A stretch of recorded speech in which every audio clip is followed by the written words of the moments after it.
it's entirely a reputation protection matter. I mean, the mission here for anybody who gets tied up in this is, number one, stay out of jail. Number two, protect your reputation. And number three, try not to pay out a lot of civil settlements. Calling for the claim to be actually dismissed. What are you watching for in this case? Well, Sean Carter, Jay-Z has good reason to ask for this case to be dismissed. The accuser came out and did an interview. Now, we didn't get to see her face. We didn't get to learn her name. But in the interview, she gave some statements that were inconsistent with the statements or the accusations, I should say, that are made in her lawsuit. And it does raise serious questions about the credibility of this accuser. These superseding indictments filed against Sean Combs based on these three allegations. Wait, hold on. Did we just hear that right? Diddy and Jay-Z both possibly going to jail? And no, this isn't just some gossip floating around anymore, folks. It's getting real. And we've got some serious evidence to back it up. But just when you thought things couldn't get more intense, a prosecutor is dropping shocking revelations. And trust me, this is just the beginning. The entire hip-hop world is about to be shaken. And if you thought you had all the facts, think again. Here's how it all began. A woman, still going by Jane Doe for now, has filed a lawsuit against both Diddy and Jay-Z. And what's she accusing them of? Brace yourselves, because it's going to blow your mind. She claims that in 2000, when she was just 13, these two superstars allegedly assaulted her. The woman, now 38 and living in Alabama, stayed silent about this traumatic experience for 24 years. Why? Because, let's be real, who would believe a 13-year-old girl accusing two of the biggest names in the industry? But now, she's ready to tell her side, and the details she's revealing are shocking, to say the least. Stay tuned. This story is just getting started, and it's about to get a whole lot darker. You should always advocate for yourself and be a voice for yourself. You should never let what somebody else did ruin or run your life. A 38-year-old mother from Alabama who has filed a lawsuit accusing Sean Diddy Combs and Jay-Z of raping her when she was 13 years old is speaking out to NBC News for the first time. Now, according to her lawsuit and a recent NBC interview, the woman claims the incident occurred at the 2000 MTV Video Music Awards after-party. At 13, she snuck out of her house in Rochester, New York, to catch a glimpse of the event at Radio City Music Hall. With no ticket, she watched from the Jumbotron, where she met a limo driver who worked for Diddy. He promised to get her into a private after-party and allegedly told her that Diddy preferred younger girls, saying she'd be just the type he was looking for. I mean, what? I stumbled upon Diddy's driver, who told me that I was exactly what Diddy was looking for. What did you think when he said that to you? I thought it meant that I was just pretty. No. She followed the driver to a large white house, where two men allegedly had her sign something, possibly a non-disclosure agreement, before letting her inside. At 13, she was in over her head. Inside the party, filled with celebrities like Fred Durst and Benji Madden, she started feeling lightheaded after drinking something handed to her. She was led to a private room, where Jay-Z and Diddy allegedly walked in. She claims Jay-Z attacked her first, holding her down and assaulting her, followed by Diddy doing the same. An unnamed woman was reportedly in the room watching. Jay-Z comes in and me. He at that point I was fighting, trying to get away from him, and he put his hand over my mouth and told me to stop it, cut the Afterward, she managed to escape and ran to a gas station, where she called her dad to come pick her up. She was so distraught that she asked the person at the gas station if she could use the phone. They let her, and she called her father, still visibly shaken. I'm in silence. He didn't ask me what happened. He didn't ask me what I did or where I was. But hold on a second. Full stop. There are some serious inconsistencies in her story. For one, she claims she met Fred Durst and Benji Madden at the after-party, but here's the thing. Benji wasn't even there. He was on tour. Plus, her dad doesn't even remember picking her up from the gas station, and NBC couldn't verify some of the locations she mentioned. There are definitely some holes in her story, and that's something we can't just ignore. I'm talking to Benji Madden about his tattoo because, I have about his tattoo that's the Last Supper because I have a religious background. So it was just something to talk about. One of the things that stood out to me, Phil, was her father.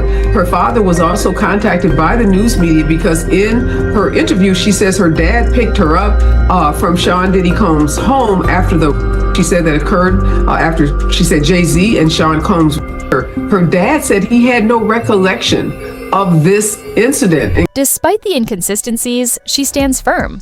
Her lawyer says she's willing to take a polygraph test to prove her story, insisting that what happened to her is real, despite the holes in her account. In a statement to NBC News, a representative of the Maddens confirmed that they did not attend the 2000 VMAs and that they were on tour in the Midwest at the time. Now, here's where it gets even crazier. Diddy is already facing serious legal trouble.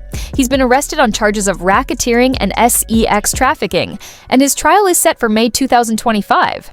But now, Jay-Z's name is allegedly getting dragged into this mess. The prosecution supposedly has footage from the night everything allegedly went down. Word on the street is, they have damning evidence that could change everything. And get this, the authorities reportedly found multiple recordings from Diddy's homes during their investigation into his other charges. Guess who might be caught in those tapes? Jay-Z himself. Wait, what? I will say that Jay-Z, if he was doing ill like that, he was more quiet about it. You know what I mean? He was more, but then, if we be real with ourselves, it was kind of abnormal when he got with Beyoncé, like she was pretty young. Now, I know what you're thinking. What about Jay-Z?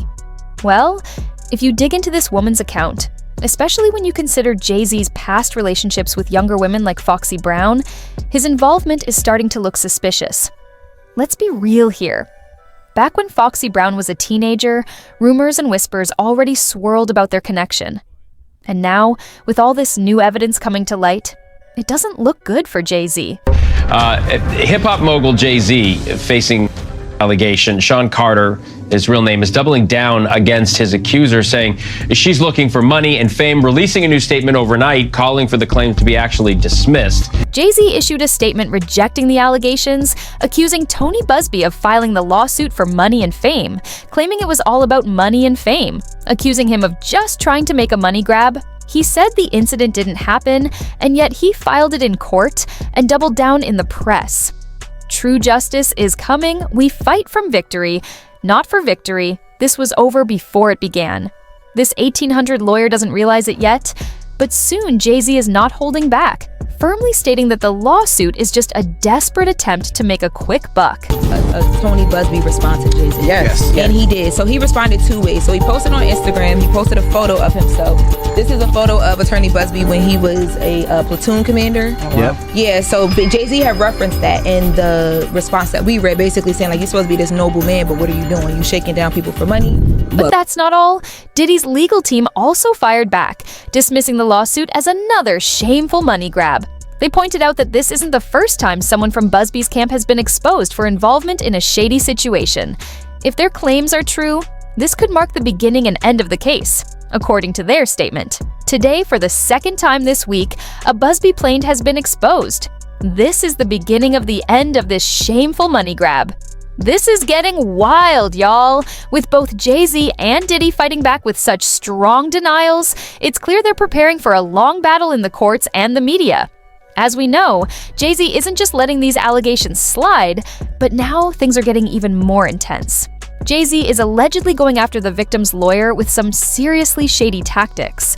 That Busby said because he's alleging that Jay-Z's team and Jay-Z had private investigators and a bunch of people reaching out to former employees of the firm, their families, including the plaintiff's family and Busby's family, different people around them, basically to like show his power and scare them, allegedly, right? But here's where things get really interesting.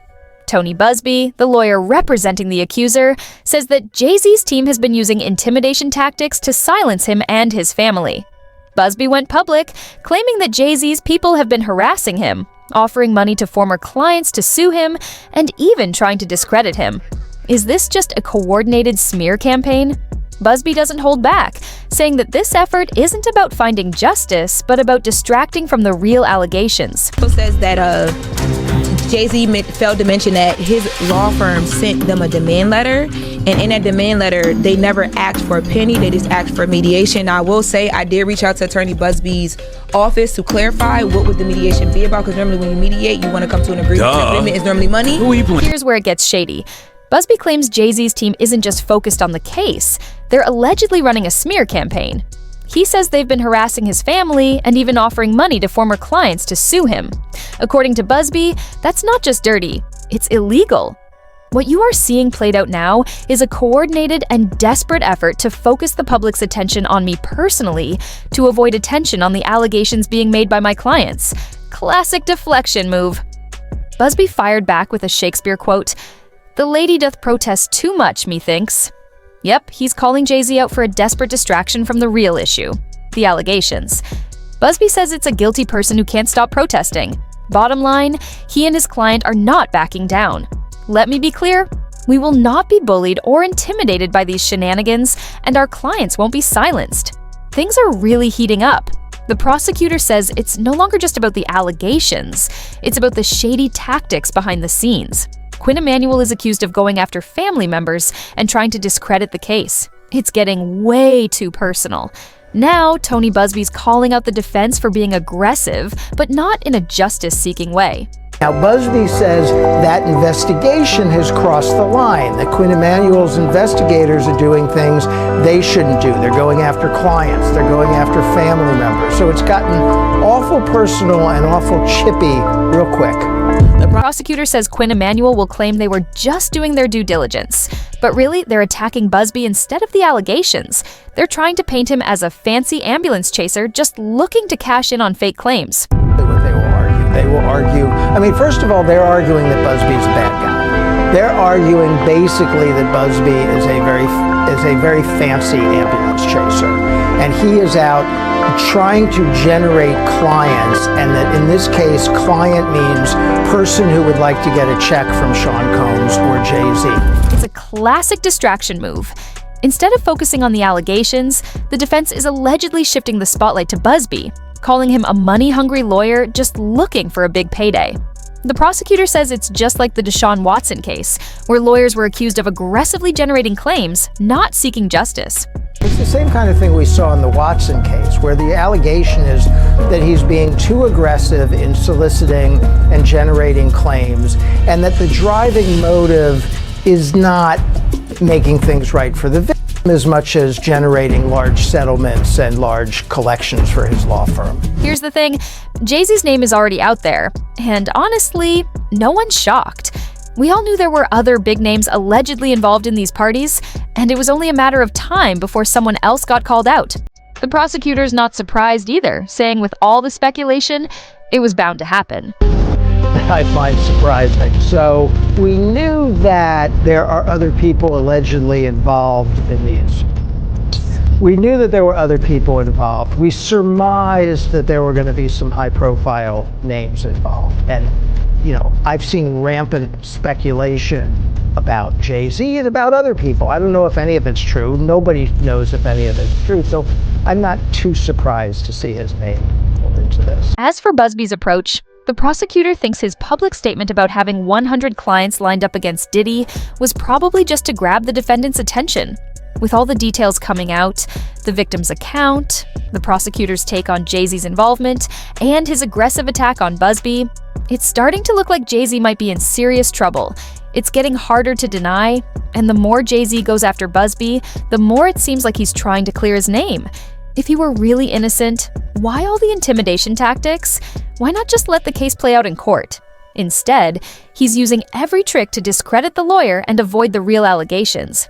And don't even get me started on that footage. If it's real, it could be the smoking gun that ends Jay-Z's career. It's like what happened with the Cassie allegations. People doubted at first, but when the video footage dropped, everything changed. Now Jay-Z's facing the same thing. Can he avoid the same fate as Diddy? It's getting harder to see how. First, the whispers, then the lawsuits, now the undeniable footage.